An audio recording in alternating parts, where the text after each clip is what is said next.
To install the Libby app on your phone or tablet, go to the App Store or Google Play and search for Libby by Overdrive. Download and install the app. When you open the app for the first time, Libby will ask you a few questions to guide you to your library. Once you're in the app, Libby will ask you whether or not you have a library card. If you already have an LA Public Library card, you could go find it now and enter the number into the program, and it will link to your library card. If you don't have one, then you can actually open one here. So if you don't have a library card, you would pick Not Yet, and then you will find your nearest library. You can allow it to search, and you might notice that the closest one to your house may be somewhere, the one on Jefferson or the one on La Brea. I'm going to pick the one on La Brea, Baldwin Hills, and make this my library. They're going to ask you to prove that you live in the area, so you can use your phone number and enter your phone number. They will send you a security code. This is the code they sent me. This is not, don't use this one because this one's for me, but whatever they send to your phone.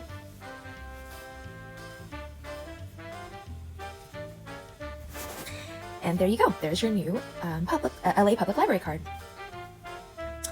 Once you're in the app, you see that now you have access to so many books that are part of LA's library system. And you can search for all the different books that you want. You can search, you can explore and look at the kids section, the teen section, the Spanish section, the popular section. When you're choosing a book, I actually recommend that you first choose a book on our school website so that you can make sure it's according to your reading level.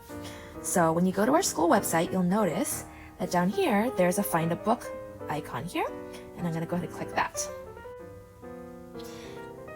If I already know the book that I want to read, I could use this website to make sure it's within my Lexile level or reading level. So for example, if I wanted to read The Wizard of Oz, because I heard of it or saw the movie, I can search for that and look at Wizard of Oz. Okay, so let's see.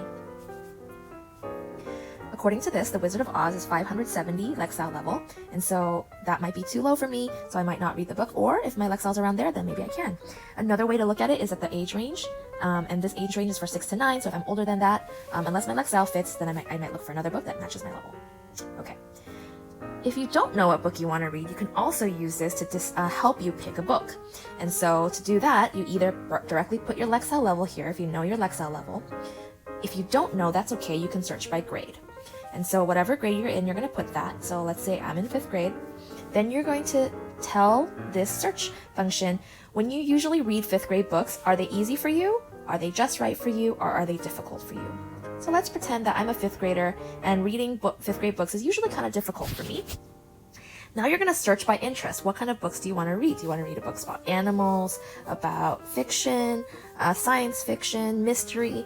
I like sports, so I'm going to pick hobbies, sports, and outdoors. Once I've picked hobbies, I'm going to pick soccer because I like soccer. That's going to be my subcategory.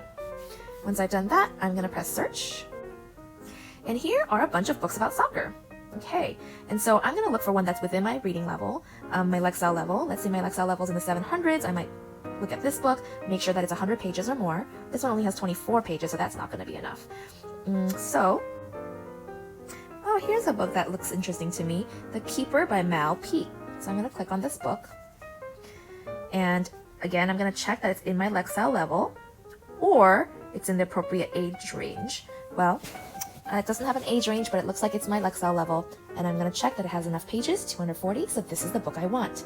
So now to get the book, you're going to go back to your Libby app.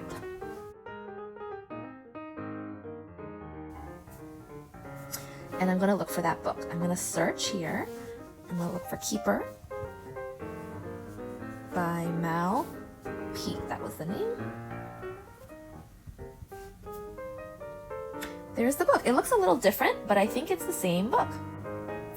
And this is the book I want, and it's going to let me borrow it. All I have to do is click borrow. And now I have the book for 21 days.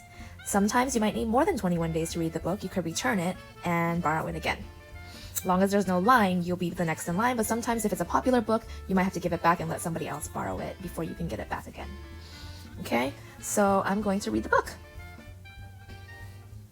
Okay, open the book, and here it is. And I get to read the book. One cool thing about this is that as you're reading, if there's a word that you don't understand, let's say I'm reading here and I don't understand what machete. Never seen that word before. You click on it, this window pops up, and you could click define, and then it'll give you definition of machete. Oh, it's a broad blade. It looks like it's a knife. It even shows me a picture. And so it's a heavy knife using this as an implement. Okay, so again, you could just click on words, hold it, and define it, and it'll give you a definition. And that's it. That's how you check out a book using the Libby app. Happy reading!